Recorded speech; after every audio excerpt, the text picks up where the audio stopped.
आज पढ़ेंगे। तो जो नया चैप्टर आज हम लोग शुरू करने वाले हैं, इस चैप्टर का नाम है क्या आपका एटम। इस चैप्टर का नाम है क्या एटम। एटम को बोलते हैं क्या परमाणु। ठीक है। अब देखो कि इस चैप्टर में हम लोग जो बचपन से पढ़ते आए हैं वही चीजों का एक बार रिवीजन करना है और फिर मैथमेटिकल चीजों को इसमें पढ़ना है। जैसे कि आप पढ़े होइएगा परमाणु में सबसे पहले क्या परमाणु का संरचना, और परमाणु के संरचना में अलग अलग लोगों के द्वारा अलग अलग मॉडल प्रस्तुत किए गए परमाणु के। परमाणु जो है वो किसी भी पदार्थ का जो सबसे सूक्ष्मतम कण होता है उसे हम लोग क्या कहते हैं परमाणु। और इसके सेंस में जो सबसे पहला मॉडल दिया गया था, ये मॉडल दिया गया था किसके द्वारा जे थॉम्सन के द्वारा। किसके द्वारा जे थॉम्सन के द्वारा। और आप ये नाम बखूबी सुने होइएगा कि ये जे थॉम्सन ही ऐसा नाम है जिन्होंने क्या किया था इलेक्ट्रॉन का खोज किया था। किसका खोज किया था इलेक्ट्रॉन का खोज किसके द्वारा किया गया था जे थॉम्सन के द्वारा। और जे थॉम्सन का एक स्टूडेंट था जिसका नाम था क्या रदरफोर्ड। ठीक है। तो जे थॉम्सन ने इलेक्ट्रॉन का खोज किया था किस तरीके से, तो इसने अपना एक परमाणु मॉडल दिया था। जिस परमाणु मॉडल में इसने कहा क्या कि जो परमाणु है वो किसी तरबूज के जैसे होती है, और उस तरबूज में जो बीज होता है वो बीज इलेक्ट्रॉन का पोजीशन लेता है। और वहीं से इन्होंने क्या किया था परमाणु मॉडल की शुरुआत की गई थी इनके द्वारा। हालांकि बहुत ही निराधार सा मॉडल था, इससे बहुत सारी इंफॉर्मेशन नहीं मिलती थी, लेकिन कहीं ना कहीं अगर परमाणु की सबसे पहले बात की गई, इलेक्ट्रॉन की सबसे पहले बात की गई, तो ये किसके द्वारा किया गया जे थॉम्सन के द्वारा। जे थॉम्सन ने अपने परमाणु मॉडल में क्या कहा कि भाई जो परमाणु है वो कैसा है संरचना में तरबूज के जैसा है। तरबूज तुम लोग सब लोग देखे हुए होंगे, और तरबूज में बीज होता है। तो तरबूज का जो संरचना अगर देखें आप, तो तरबूज का संरचना कुछ ऐसा, ठीक ना। और इसमें जो बीज होता है ये लाइन से कुछ ऐसे लगा हुआ रहता है एक पैटर्न में, है ना। हर जगह इसमें क्या होता है बीज भरा हुआ होता है कि नहीं। तो कहा क्या कि जो परमाणु है वो परमाणु एक तरबूज के जैसा स्ट्रक्चर है जिसके बीज जो है इसमें क्या होते हैं इलेक्ट्रॉन की स्थिति होती है। अब ये निराधार सा था। इसके बाद आता है किसका रदरफोर्ड का एटॉमिक मॉडल। तो रदरफोर्ड का एटॉमिक मॉडल पढ़ने से पहले आपको पढ़ना पड़ेगा क्या रदरफोर्ड का एक अल्फा पार्टिकल अल्फा कण का जो है सो प्रकीर्णन पर आधारित एक एक्सपेरिमेंट है, जिसे हम लोग बोलते हैं क्या अल्फा कण प्रकीर्णन का प्रयोग। ठीक ना, अल्फा पार्टिकल स्कैटरिंग एक्सपेरिमेंट।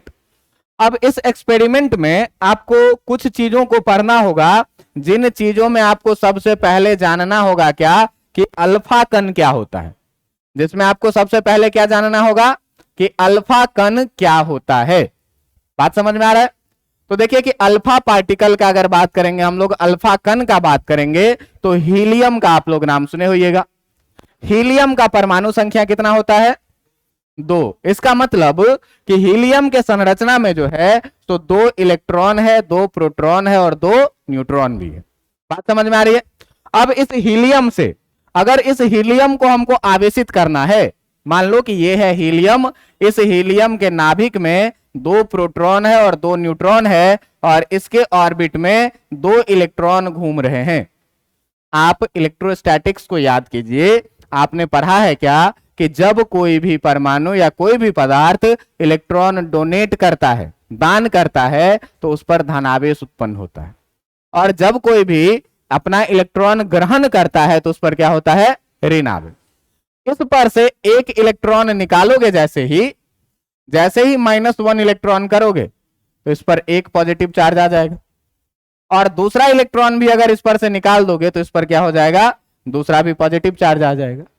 तो ये जो अल्फा कण है आपका, ये अल्फा कण के बारे में अगर आप देखेंगे तो इस अल्फा कण के बारे में आप सीधा सीधा एक ही बात जानिए कि हीलियम का जो 2 पॉजिटिव चार्ज है, हीलियम का जो 2 पॉजिटिव चार्ज है, इसी हीलियम 2 पॉजिटिव चार्ज को हम लोग क्या कहते हैं, इसको कहते हैं क्या अल्फा कण।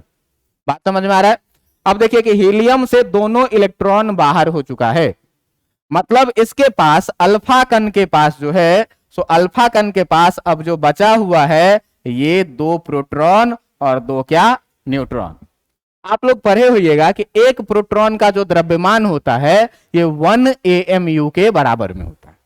एक इलेक्ट्रॉन का मास भी करीब करीब उतना ही होता है। एक 6.27 into 10 to the power minus 19 KG 27 KG का होता है, और एक जो है सो 6.29 into 10 to the power 27 minus 27 KG का होता है। मतलब बहुत छोटा मास है, दोनों आसपास लेकिन नियरली इक्वल टू होता है। 1.67 into 10 to the power minus 27 और 1.29 into 10 to the power minus 27 kg, बहुत स्लाइट डिफरेंस है। और इसको हम लोग बोलते हैं क्या, AMU। आप सीधे सीधे जानिए कि एक प्रोटॉन का जो द्रव्यमान होता है, एक प्रोटॉन का अगर द्रव्यमान का बात करें तो एक प्रोटॉन का जो द्रव्यमान होगा, एक प्रोटॉन का द्रव्यमान ये कितना 1.67 into 10 to the power minus 27 kg होता है। और इसी डाटा को हम लोग क्या बोलते हैं, 1 AMU।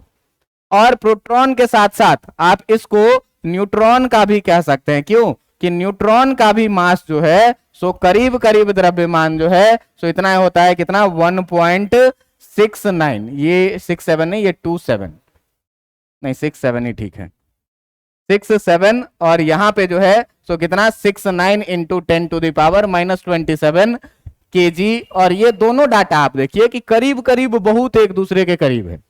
और इसी मास को हम लोग क्या बोलते हैं, 1 AMU का। ठीक है, तो इस हिसाब से देखो कि 2 प्रोटॉन है मतलब 2 MU, और 2 न्यूट्रॉन भी है, इसका मतलब कितना, इसका भी 2 MU। दोनों मिलाकर के कितना हो जाएगा, अल्फा कण का जो द्रव्यमान का अगर आप बात करेंगे तो ये कितना का हो जाएगा, 4 AMU का। बात समझ में आ रहा है। अल्फा कण क्या है, हीलियम पर 2 प्लस चार्ज। यानी कि एक शब्द में आप सीधा सीधा बात जानिए तो जो हीलियम प्लस प्लस है, इसी हीलियम प्लस प्लस को हम लोग क्या बोलते हैं, अल्फा कण बोलते हैं। इस अल्फा कण का अगर आप द्रव्यमान का बात करेंगे तो इस अल्फा कण का जो द्रव्यमान होगा, इस अल्फा कण का द्रव्यमान कितने का होगा, 4 AMU का। इतनी बातें समझ में आ रही है। अब इस एक्सपेरिमेंट में अल्फा कण के बारे में आप पहले जाने। इस एक्सपेरिमेंट में आपको जो उपयोग में आने वाला है वो किस चीज का, तो परमाणु संख्या का। तो देखिए परमाणु संख्या क्या चीज होता है, इस पर जरा सा आप ध्यान दीजिएगा कि किसी भी चीज का जो परमाणु संख्या होता है, ये परमाणु संख्या जो होता है ये क्या होता है, नाभिक में उपस्थित प्रोटॉनों की जो संख्या होती है उसी को हम लोग क्या कहते हैं, परमाणु संख्या। किसी भी कण के नाभिक में उपस्थित, ठीक ना, किसी परमाणु के नाभिक में उपस्थित, किसी परमाणु के नाभिक में उपस्थित जितना प्रोटॉनों की संख्या होगी, उपस्थित प्रोटॉनों की जो संख्या होगी, इसी प्रोटॉनों की संख्या को हम लोग क्या कहते हैं, प्रोटॉनों की संख्या को ही हम लोग क्या कहते हैं, प्रोटॉनों की संख्या को हम लोग क्या कहते हैं, परमाणु संख्या, एटॉमिक नंबर, परमाणु संख्या कहते हैं। अब ध्यान दीजिएगा कि किसी भी परमाणु का परमाणु संख्या Z है, इसका मतलब किसी भी परमाणु का परमाणु संख्या Z। आप ध्यान दीजिएगा कि हम लोग बात कर रहे हैं किसका, परमाणु संख्या अगर Z है, इसका मतलब जो नाभिक में उपस्थित प्रोटॉनों की संख्या है वो कितनी है, Z है। इसका मतलब क्या हुआ कि नाभिक में जितना भी उपस्थित प्रोटॉनों की संख्या है, नाभिक में उपस्थित प्रोटॉनों की संख्या, नाभिक में उपस्थित प्रोटॉनों की जो संख्या है, ये प्रोटॉनों की संख्या कितनी है, प्रोटॉनों की जो संख्या है वो है कितनी भाई, Z। ये बात तुम जानते हो। अब तुम ये जानते हो कि किसी भी इलेक्ट्रॉन पर आवेश, किसी भी इलेक्ट्रॉन पर जो आवेश है, इलेक्ट्रॉन का आवेश आप ऐसे लिखें, इलेक्ट्रॉन का आवेश जितना होता है वो कितना होता है, आप पढ़े होइएगा -1.6 into 10 to the power minus 19 coulomb का, है ना। नेगेटिव चार्ज होता है इलेक्ट्रॉन पे। और अगर आप बात करेंगे प्रोटॉन पे आवेश। तो अगर आप प्रोटॉन का आवेश का बात करेंगे तो प्रोटॉन कैसा कण है, धन आवेशित कण है, उस पर उतना ही आवेश होता है जितना कि एक इलेक्ट्रॉन पर होता है। इसका मतलब कि अगर इलेक्ट्रॉन पर आवेश -1.6 है तो इस पर कितना होगा, +1.6 into 10 to the power -19 coulomb का। इसी को शॉर्टकट में हम लोग माइनस ही लिखेंगे और इसको शॉर्टकट में क्या लिखेंगे, प्लस ही लिखेंगे। बात समझ में आ रहा है? अब देखिए कि परमाणु संख्या Z होने का मतलब कि नाभिक में उपस्थित जो प्रोटॉन है वो कितना है, Z। और एक प्रोटॉन पर, यहां एक प्रोटॉन पर, जो एक प्रोटॉन पर आवेश है वो कितना है, +E।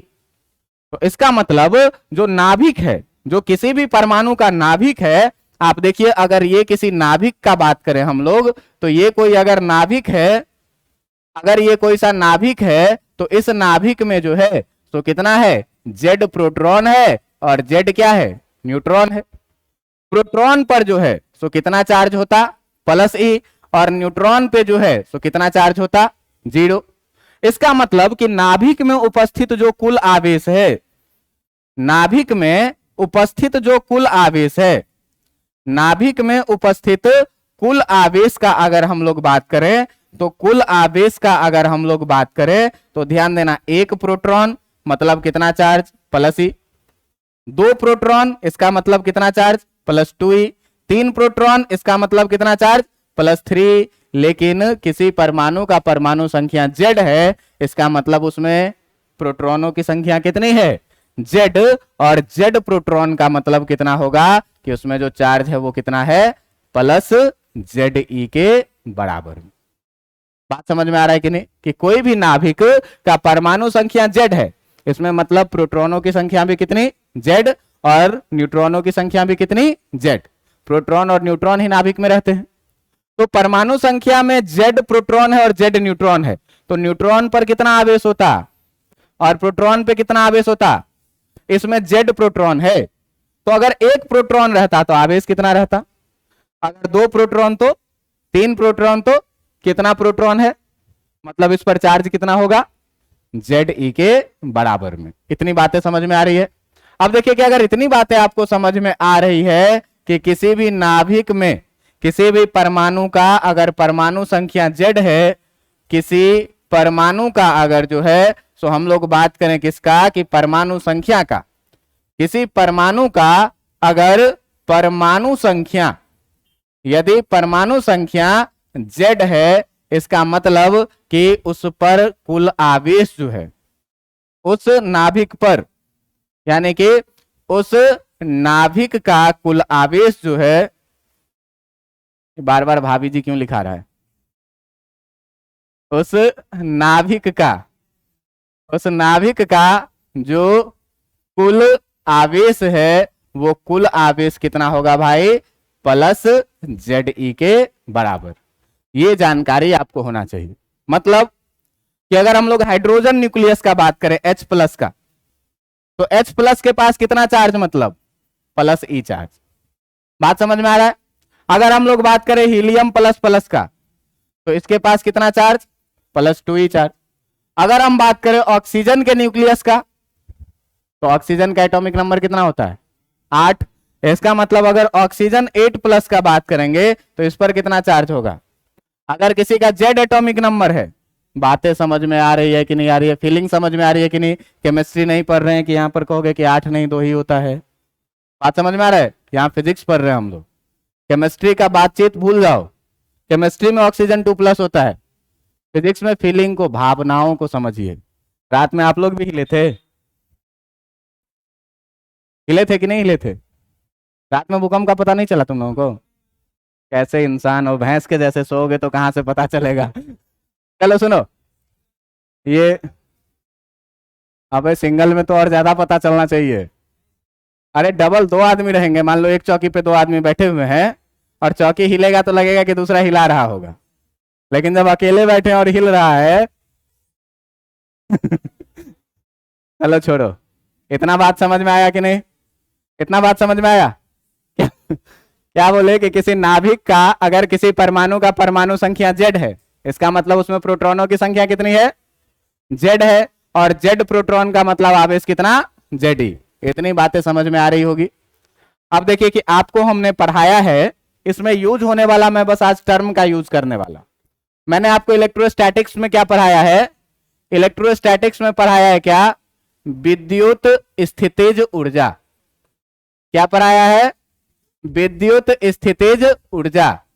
और इसमें विद्युत स्थितिज ऊर्जा में मैंने पढ़ाया है कि यदि दो आवेश, एक है प्लस Q1 और इससे r दूरी पर एक आवेश रखा हुआ है प्लस Q2, तो इस निकाय का जो स्थितिज ऊर्जा होगा, इस निकाय का जो स्थितिज ऊर्जा होगा U बराबर, ये हम लोग लिखते थे K Q1 Q2 बाई कितना R, जहां पर आपको यह भी बोला था कि Q1 और Q2 को उसके चिन्ह के साथ रखेंगे, है ना। यहां पर क्या बोला था कि Q1 एवं Q2 जो है, Q1 एवं Q2 को क्या रखना है, चिन्ह के साथ रखना है, चिन्ह के साथ रखना है। ये चीज मैं आपको बताया था। अनंत दूरी पर अगर दो चार्ज एक दूसरे से हो, यानी कि अगर R यदि जो है तो R टेंडिंग टू क्या हो जाए, इंफिनिटिव, तो R अगर इंफिनिटिव हो जाएगा तो ध्यान देना कि U बराबर K Q1 Q2 bye R के जगह पर क्या डालोगे, इंफिनिटिव। और जैसे ही इंफिनिटिव होगा ये पूरा कितना हो जाएगा, यानी कि पोटेंशियल एनर्जी टेंडिंग टू कितना हो जाएगा, मतलब यदि एक आवेश दूसरे आवेश से अनंत दूरी पर रखी हुई है तो उसकी स्थितिज ऊर्जा कितनी होगी। ये चीजें इलेक्ट्रोस्टैटिक्स में मैंने आपको पढ़ाई है। दूसरा चीज आप 11th में पढ़े होइएगा क्या, ऊर्जा संरक्षण का सिद्धांत। 11th में क्या पढ़े होइएगा, ऊर्जा संरक्षण का सिद्धांत।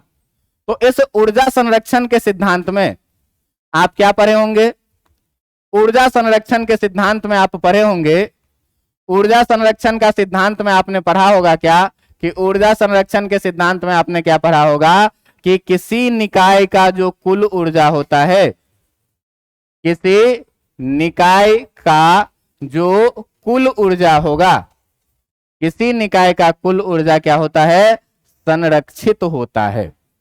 किसी निकाय का कुल ऊर्जा क्या होता है, संरक्षित होता है। इसका मतलब क्या कि अगर मान लो कि एक बॉडी को जिसका मास है m, यहां से हम छोड़ेंगे तो ये नीचे की तरफ गिरेगा, है कि नहीं। तो नीचे की तरफ गिरेगा तो मान लो ये है इसका इनिशियल कंडीशन, और गिरते गिरते जो है सो ये मान लो कि किसी समय यहां पर पहुंच गया, अभी भी ये नीचे की तरफ गिरेगा।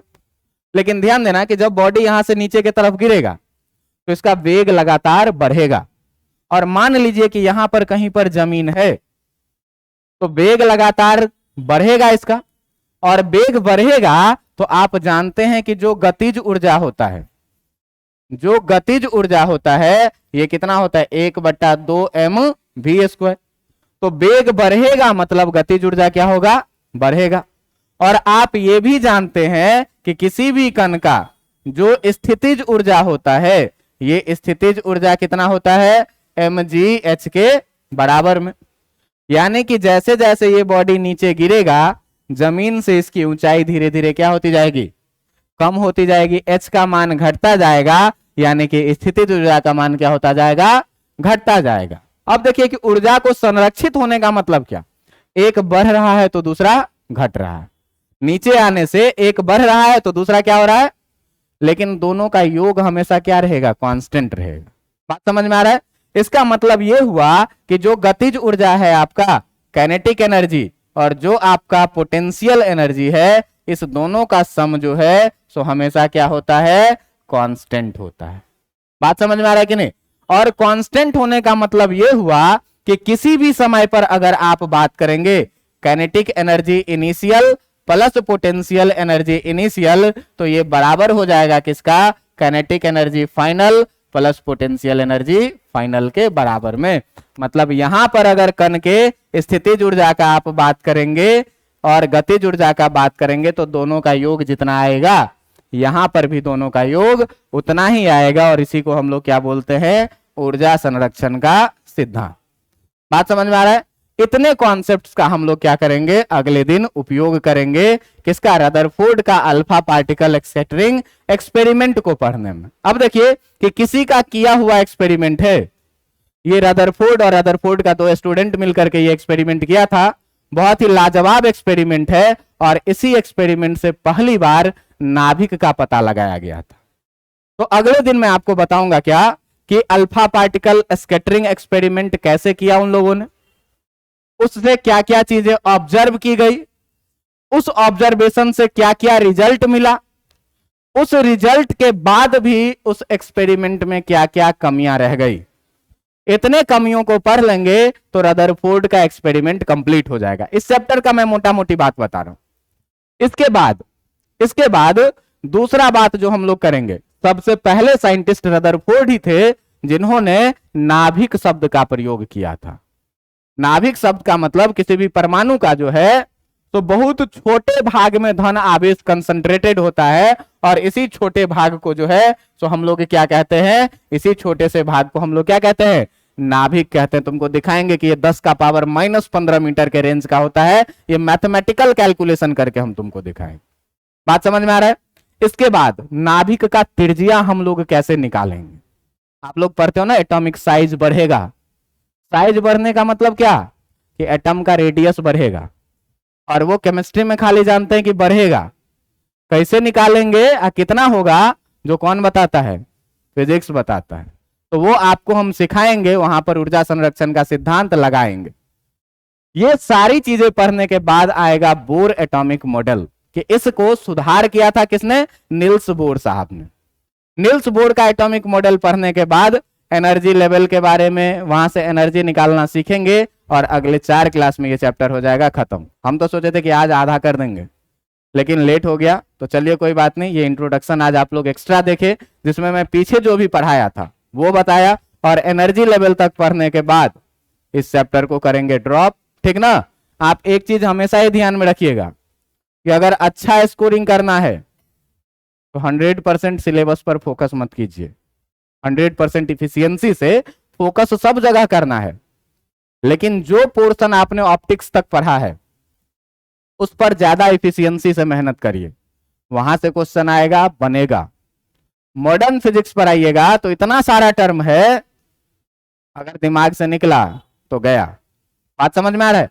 इसीलिए इधर भी पढ़ते रहना है, ठीक ना, लेकिन उधर क्या करना है, ज्यादा ध्यान देना है। मॉडर्न फिजिक्स में भी किस पोर्शन को ज्यादा अच्छा पढ़ना है वो सबसे लास्ट में पढ़ाएंगे, क्योंकि वहां से क्वेश्चन आता भी और बनता भी है। ठीक ना? कौन सा, सेमीकंडक्टर। ठीक ना? सबसे लास्ट चैप्टर पढ़ाएंगे। तो बहुत ज्यादा सीरियस नहीं होना। और ये भी मैं बात करता हूं तुमको कि फिजिक्स में मैंने ऑप्टिक्स तुमको जितना अच्छा फील करवाया है, या बाकी पोर्शन मैंने जितना अच्छा फील करवाया है, मॉडर्न फिजिक्स भी वैसा दिखेगा। शर्त बस ये है कि जो मैं फंडामेंटल प्रीवियस नॉलेज का यूज करूं। जैसे अगर आज मैं लगातार क्लास ले लेता तो मैं सीधे लिखता कि जेड एटॉमिक नंबर है, मतलब जेड ही चार्ज होता है। ये तेरे को पता होना चाहिए पहले से। ये सब बचपन की कहानियां हैं। आपको पहले से ये बात पता होना चाहिए कि जो स्थितिज ऊर्जा है ये k q1 q2 bye r होता है, और आपको इस बात की जानकारी होना चाहिए कि k बराबर जो है सो 1/4 पाई एप्सिलॉन नॉट होता है, और इसका मान 9 गुने 10 का पावर 9 न्यूटन मीटर पर कूलॉम होता है। ठीक ना?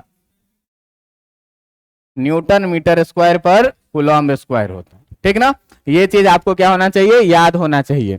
दूसरी बात कि एक इलेक्ट्रॉन पे जो चार्ज है, एक इलेक्ट्रॉन का अगर बात करें, चार्ज ऑन इलेक्ट्रॉन का, तो अगर हम लोग चार्ज ऑन इलेक्ट्रॉन का बात करें तो आपको पता होना चाहिए कि -1.6 into 10 to the power -19 coulomb होता है। और अगर हम लोग बात करेंगे किसका, चार्ज ऑन प्रोटॉन का, तो चार्ज और प्रोटॉन कितना, इतना ही होता है, 1.6 into 10 to the power -19 coulomb. देखिए ये मास वाले डाटा पर, जहां हम लोग मास का चर्चा किए हैं, इस मास वाले डाटा पर हमको थोड़ा सा है संदेह, लेकिन ये अप्रॉक्सीमेट होता है। ठीक ही है ये डाटा, लेकिन थोड़ा सा हमको संदेह है। दोनों ये बात समझ के चलिए कि प्रोटॉन और न्यूट्रॉन का मास लगभग बराबर होता है, और इसके रिस्पेक्ट में इलेक्ट्रॉन का मास लगभग 0 होता है। इलेक्ट्रॉन का मास आपको याद होगा, अगर हम लोग इलेक्ट्रॉन का बात करेंगे तो आपको याद होगा कि इलेक्ट्रॉन का जो द्रव्यमान है, ये कितना होता था 9.1 गुने 10 का पावर माइनस 31 केजी। 31 केजी का मतलब क्या, एक तो छोटा छोटा चीज का हम बात कर रहे हैं, प्रोटॉन और न्यूट्रॉन कितना छोटा है जो तुम सोच सकते हो, है ना, पदार्थ के सबसे सूक्ष्मतम कण का भी 2 भाग। इसका मास है 10 का पावर माइनस 27 केजी, इसका है 10 का पावर माइनस 31, यानी 10 के पावर 4 का डिफरेंस है। यानी कि प्रोटॉन के रिस्पेक्ट में इलेक्ट्रॉन 10,000 गुना ज्यादा छोटा है। तो अगर प्रोटॉन को भी 10,000 गुना छोटा कर देंगे तो बचेगा कुछ, क्या बचेगा, लेकिन इसके सामने में ये क्या हो जाएगा, लगभग जीरो के जैसा। बात समझ में आ रहा है कि नहीं। तो इन सारे चीजों को आपको जानकारी में होना चाहिए। अल्फा कण क्या होता है ये मैं बताया आपको कि हीलियम 2++ होता है। इसके बाद जो है सो ये अल्फा कण के बारे के बाद चार्ज का बात किया कि किसी भी परमाणु का एटॉमिक नंबर Z है तो उस पर चार्ज कितना होगा, Ze के बराबर में। आपको स्थितिज ऊर्जा की जानकारी दी, आपको संरक्षण के सिद्धांत का जानकारी दी कि कुल प्रारंभिक ऊर्जा कुल अंतिम ऊर्जा के बराबर होता है।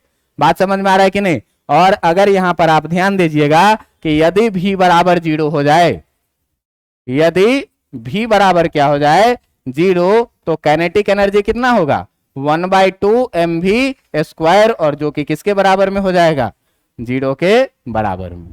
बात समझ में आ रही है। तो इन सब चीजों का हम लोग अगले दिन यूज करेंगे और यूज करके पढ़ेंगे क्या, Rutherford alpha particle scattering experiment. इसमें अल्फा पार्टिकल निकालने